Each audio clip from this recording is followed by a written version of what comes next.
Nasaan si Stanley? Nga. Sir. Balita ko, hinahanap mo rin ako. Oo nga, sir eh. Kasi gusto kayo makilala ng mga PhilCoche viewers. Pwede ba kayo ma-interview? Pwede. O tara, doon tayo sa studio, sir. Okay. Kotse ba?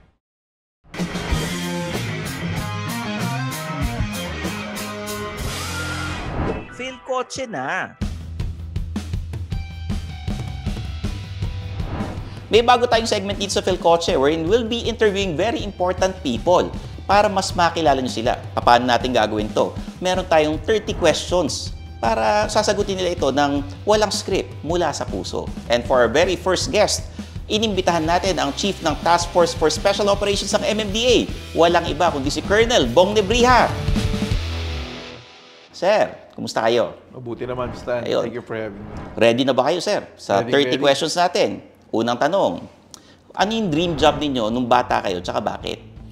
I wanted to be a doctor because my father was a doctor. Okay. Kung kayo latest vehicle, ano kayo at anong brand, tsaka bakit?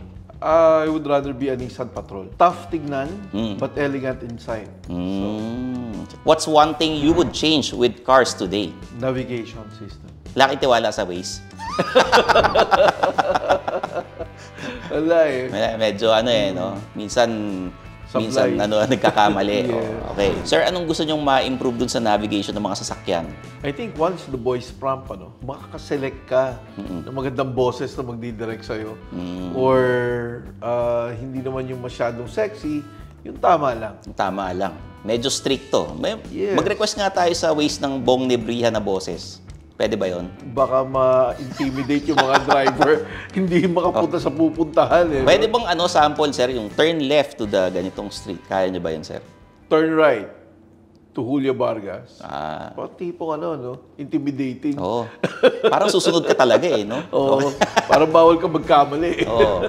Eto, where was the farthest destination you've gone to while driving?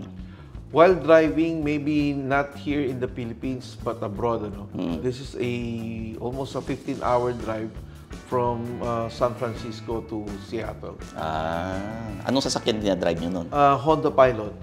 Yan ang pang long drive namin na family car. Okay, eto. If you had to be stuck in a 5-hour traffic jam with someone, sino ito at bakit? My wife. Talaga, very safe ha. Talagang safe na safe ha, my Sarap wife. na kwentuhan yung music ko, kaya I want her to be with me on long drives. Yun ang kinatatakutan ni Sir Bong. Yung kanyang wife. Eto, what vehicle are you driving right now and what other car do you intend to buy? Well, my daily car, yung Toyota Hilux 2021, B model, color black. So, that's my favorite color. Then I have yung pang-off-road ko, a 2008 Nissan Patrol GU. Yun, naka-set up yun na rin. Okay. Ano yung ini-issue sa inyo ngayon na sasakyan, sir? Yung service ko sa MMDA is a Ford Ranger 2060. Okay. XLT. Ano yung favorite car brand niyo tsaka bakit? Siguro, ang favorite brand ko di Toyota. Kasi unang-una, easy to maintain, not expensive. But kung specific model ng Toyota, I would go for Alphard kasi it's a classy family car. Oo nga. So, marami kayong pwedeng isakay doon. Buong pamilya. Buong pamilya and at the same time, very comfortable ride. Pati kapitbahay nyo pwedeng isama ron di ba? Kasya ron. Pwede. Pwede, di ba? Ano yung dream car nyo nung bata kayo? Ang dream car ko talaga magkaroon ng Mercedes.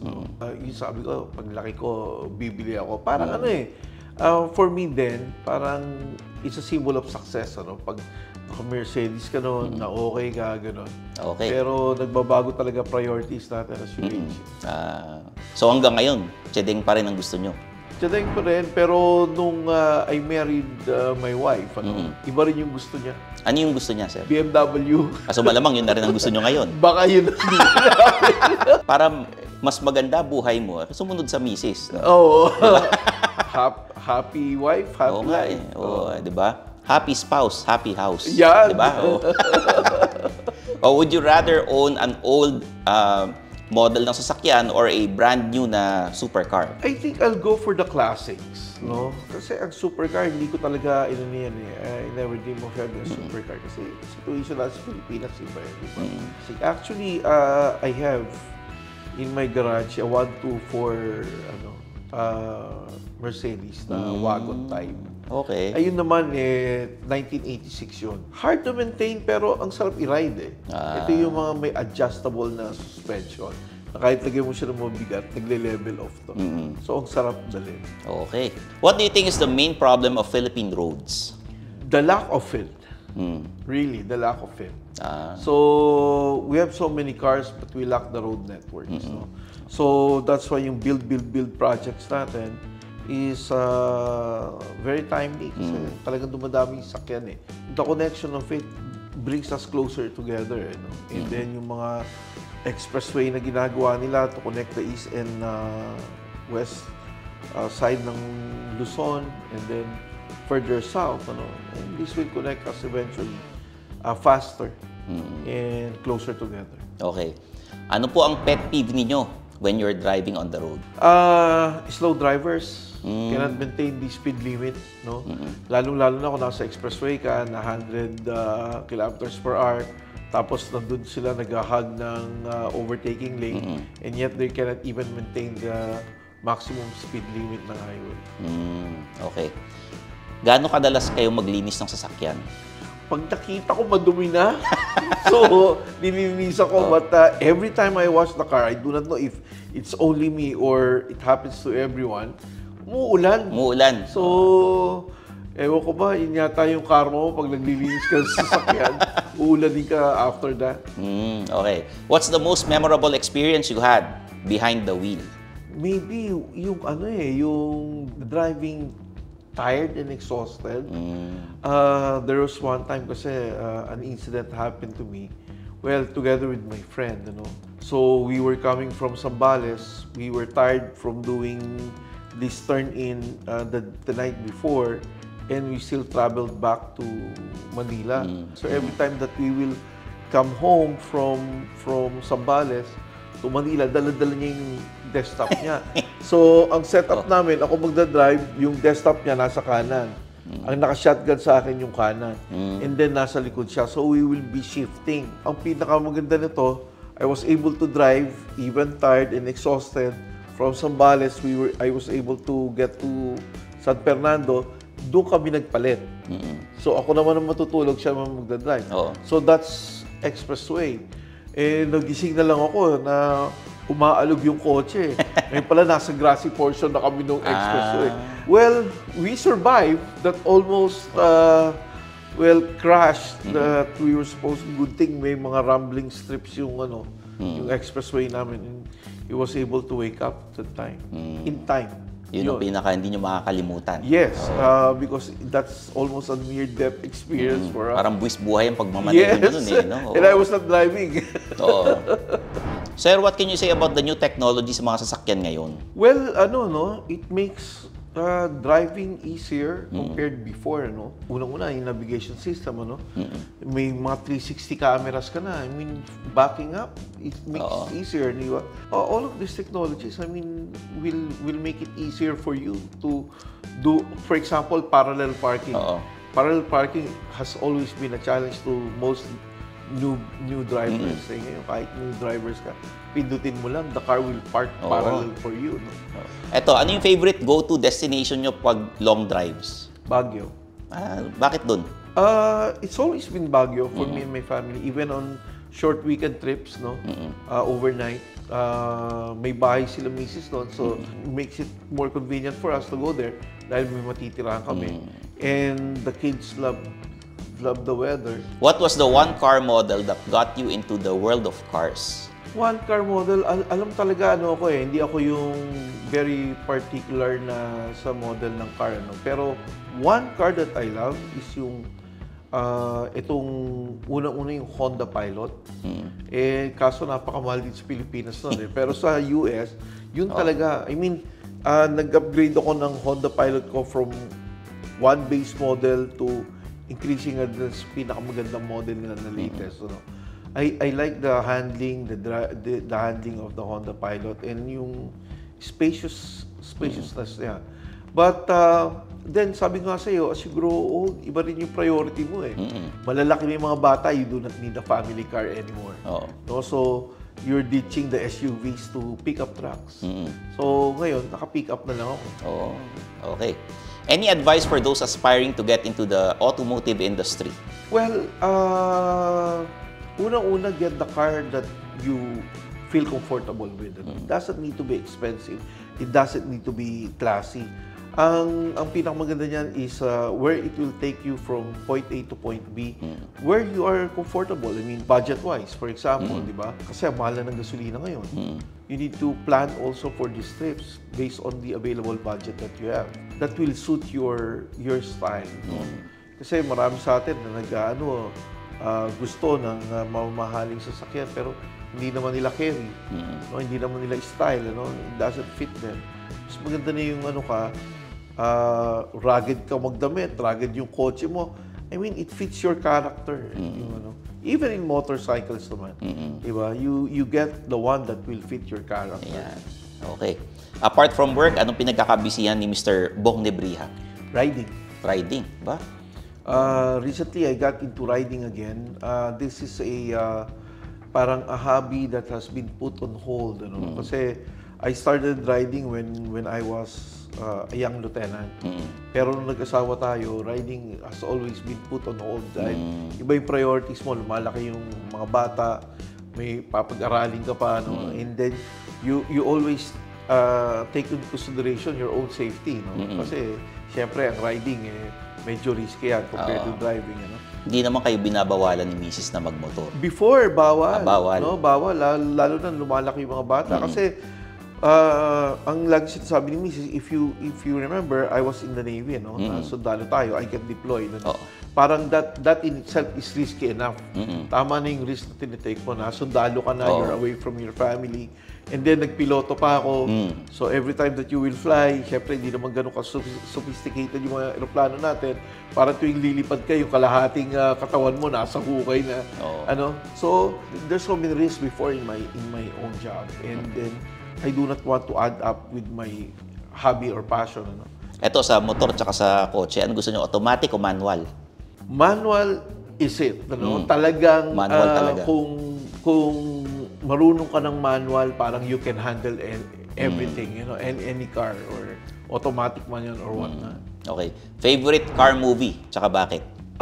Fast and the Furious pa rin. Ayun pa rin? Oo, Fast and the Furious pa rin. Unang-una, long playing, series 1 to 7, and then may kita mo yung iba-ibang kotse and the stunts itself. Okay. Ito sir, last 10 questions, medyo controversial to. Ready na ba kayo, sir? Oo naman. Wina-warningan ko lang, baka mamaya magulat kayo, sir. Parang lagi naman tayong bago dyan. Ano masasabi nyo sa NCAP? NCAP is a road safety tool that can help enforcement. However, it really needs to be communicated well to the public. Okay. Eto sir, may mga ibang stoplight, walang yung time. Tapos biglang sira. Paano yung gano'n? Nagbibigayan yung mga motorista. Alam mo, dapat it should be part of our traffic education. Kung walang stoplight, who will take right of way? Meron naman yan nakasulat naman yan but other people tend to forget. Di ba? Kung wala kayong stoplight, nasa intersection kayo, first stop, first go.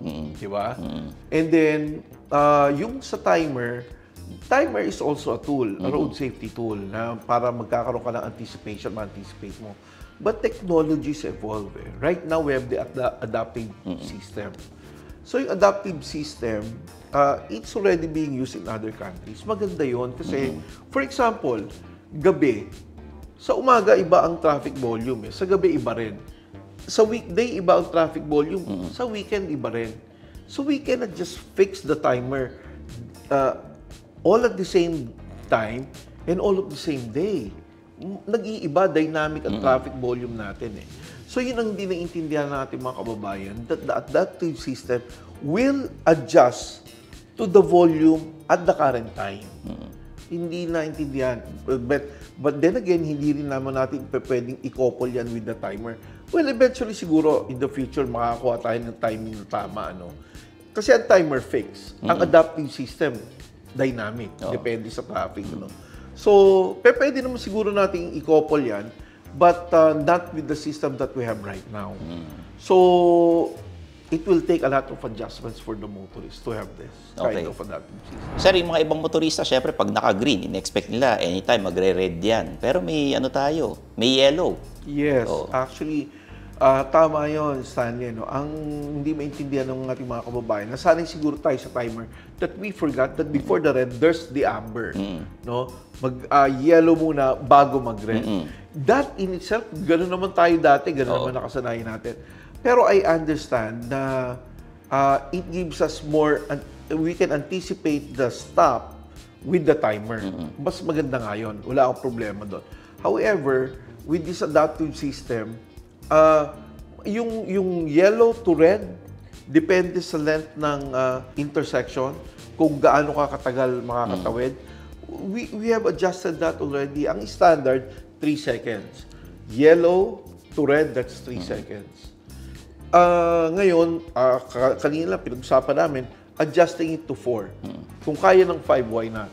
Pero we will try it with 4, then we will adjust accordingly, titignan namin. Kasi standard for a certain intersection, 3 seconds lang. Okay. Sir, ito medyo controversial. Pwede niyong sagutin or hindi. Di ba meron driver na nakasagasa ng gwardiya nung nakaraan? Nagtago siya ng 10 araw. Tapos ng press con, yung nanay, nagmano dun sa chief of police yata. Ano nangyari dun, sir? Well, actually, hindi namin alam kung ano nangyari sa kaso na yun. No? Pero, it also happened to us. Kung matatandaan nyo, binugbog yung enforcer namin, di ba? Binugbog na enforcer namin. The thing is, ganun din pala yung nangyari doon. Same situation. Yung, after the incident, hindi na siya hot pursuit eh. Oo. So ngayon, kung hindi mo ma-identify yung tao, di ba, you cannot file a case. So kailangan mo malaman, ma-assure na yung tao, yun yung nagdadrive. The same thing with us. Kailangan ma-assure kung sinong nambugbog sa enforcer mo. Di ba? If not, hindi mo mapafile ng kaso.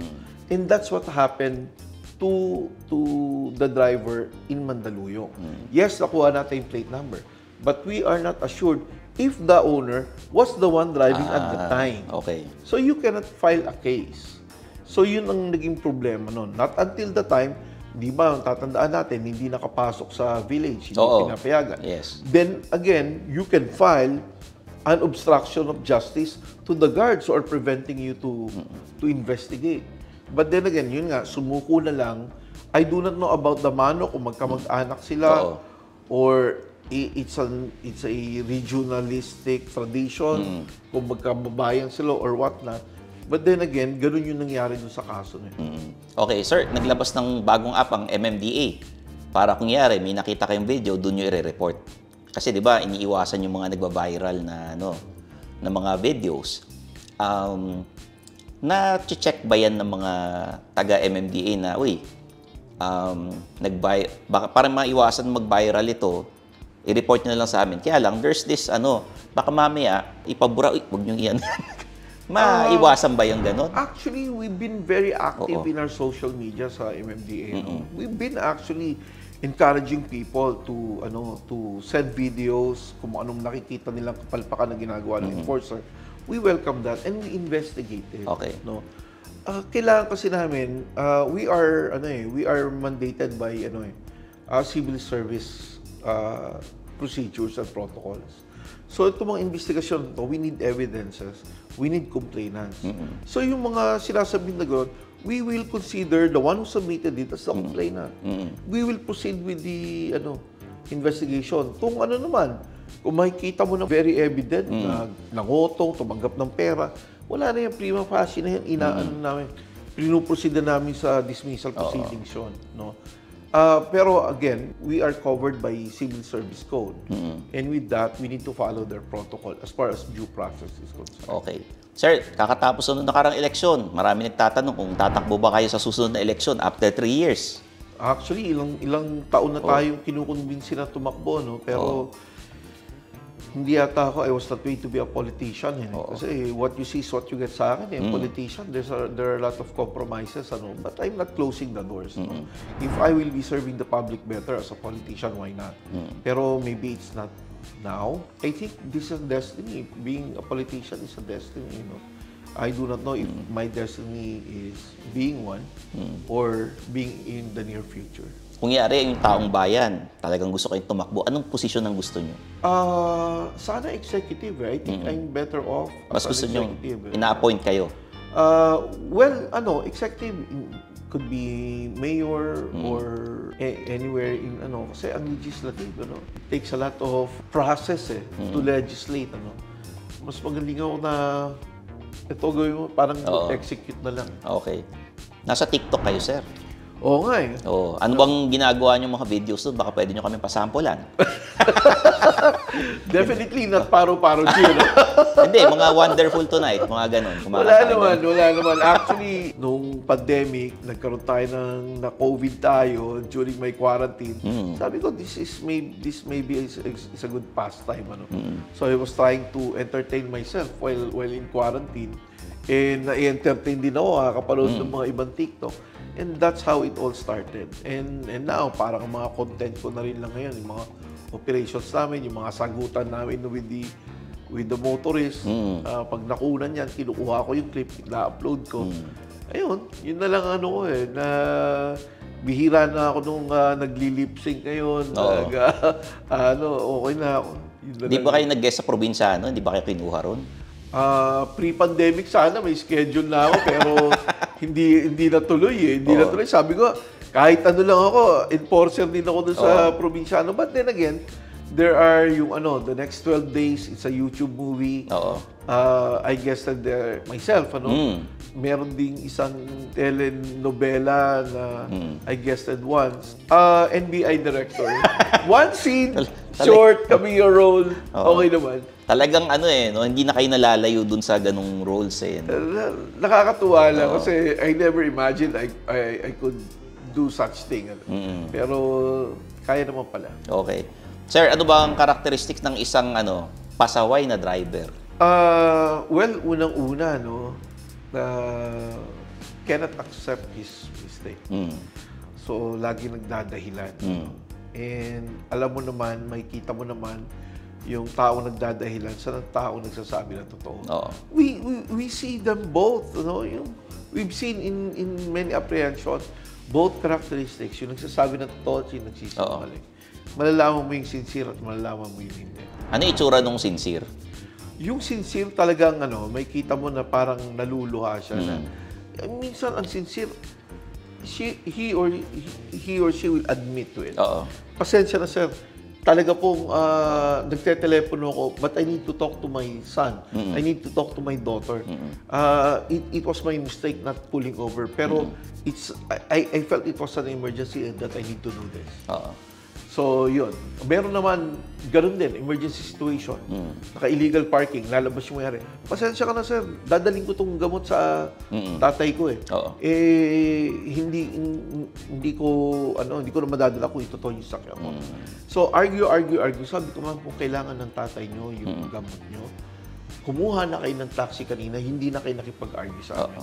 So, may kita mo na may nagdadahilan na gagamitin pa yung tatay na pasyente sa hospital para magdahilan. Kumbaga, ang mga MMDA na enforcers natin, may mga puso sila. Pag sasabi nila ng totoo, di ba?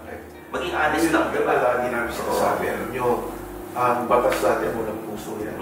It will tell you the violation, it will tell you the punishment or the penalties, di ba? Ang enforcers meron So, nakikita mo nung pandemya, marami kami nahuli. Maraming nag-shift from driving to riding.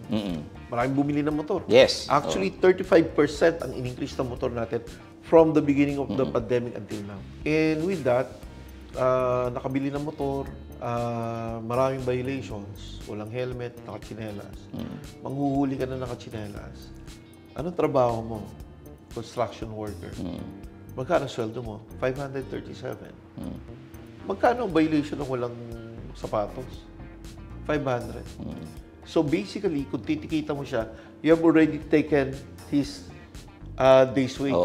Di ba? So 37 pesos na may iwan sa kanya.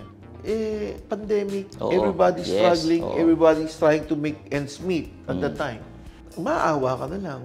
So, yun yung time na mga kaibigan natin, baka pwede kayo mag-donate ng mga sapatos. Yes, Sometimes, ginagawa namin, when I get my salary, quincenas, I will already buy sa Shopee, ng mga 10. Magkano lang naman yun? 100 pesos. So, nothing classy, pero it will protect your feet and hindi ka na nakachinelas. No? So, bibili kami ng 10, ilalagay ko na sa pickup ko yun. So, kung makakahuli kami, security guard, janitor, construction worker, mga minimum wage earner itong mga to. Titikita mo pa ba yun? Bigyan mo na lang sapatos, di ba? So, then also sa helmet, no? Marami kami kita na angkas-angkas yung misis. Iisa lang talaga ang helmet ng pamilya. Pag angkas na yung misis, wala nang helmet yung misis, di ba? Sabi ko, mag-iingat ka, baka mauntog ang misis mo, magising no? Iwanan siya, no? So, taysa magbayad ka pa ng 1.5, bigyan na lang natin ng helmet yung misis. Sir, may mga nagra-ride, mga lalaki na hindi pinapayagan ng misis. Ano ba yung mga dapat sabihin sa misis para payagan yung mga riders natin? Laos na yung change oil eh. So, ako naman, wala akong problema magpaalam kay misis kahit ano. I think, sabihin mo na lang is coffee run. Coffee run. Di ba? Coffee run lang ako. Mag-isa lang ako. Ganun. Ang kinakatakot lang naman ni misis mag-angkas eh. Lagyan mo ng lagyan mo ng box yung angkasan mo para siguraduhin na wala kang kaangkas. Kayo ba pag nagra-ride, wala kayong inaangkas, sir? Wala eh. Wala. Pero lahat ng lahat ng motorsiklo ko from Vespa to Harley, meron siyang top box. May top box, may CC bar, para talaga kay misis yun. Kasi when she's here, talaga nagra-ride kami. Sir, bigyan nyo na lang message yung mga PhilKotse viewers natin. Well, sa lahat ng ating mga ka-PhilKotse dyan, let's drive safe. Let's follow traffic rules and regulations because all of this is in the spirit of road safety. So, when we follow, we are keeping ourselves and other users safe. Okay. Sir, saan kayo pwede ma-follow sa social media? Edison Bong Nebria sa Facebook and TikTok, yun din. Okay. Ayan po mga PhilKotse viewers, walang iba, Mr. Bong Nebria. Maraming salamat, sir. May regalo kami sa inyo, ha. Eto, sir. Galing sa amin. Wow, yan. Thank you. Salamat. Sa likod, dalawa yung design yan. May Yan. Wow, yan. Nice. Okay. Nice. Astig. Okay, so there you have it, guys. Ito ang pinakabagong segment ng PhilKotse kung saan i-interview natin yung mga VIP natin. So for Mr. Bong Nebria, I'm your host, Stanley Chi, ang yung senpai ng turbuhan na pinapaalala sa inyong lahat na mag-subscribe kayo kasi ang target natin is 400,000 subscribers before the end of the year. Uy, follow nyo rin ako sa YouTube channel ko at saka may podcast ako, Underpaid with Stanley Chi, kaya makinig na at mag-subscribe. So paano ba yan? Kita-kits tayo sa next video, dito lang sa PhilKotse. Bye-bye! Thanks for watching! For the latest news, reviews, and anything you want to know about cars and car ownership, visit philkotse.com. Follow us on YouTube, Facebook, Instagram, and Spotify para hindi ka huli sa usapan. Tandaan, kotse ba? PhilKotse na!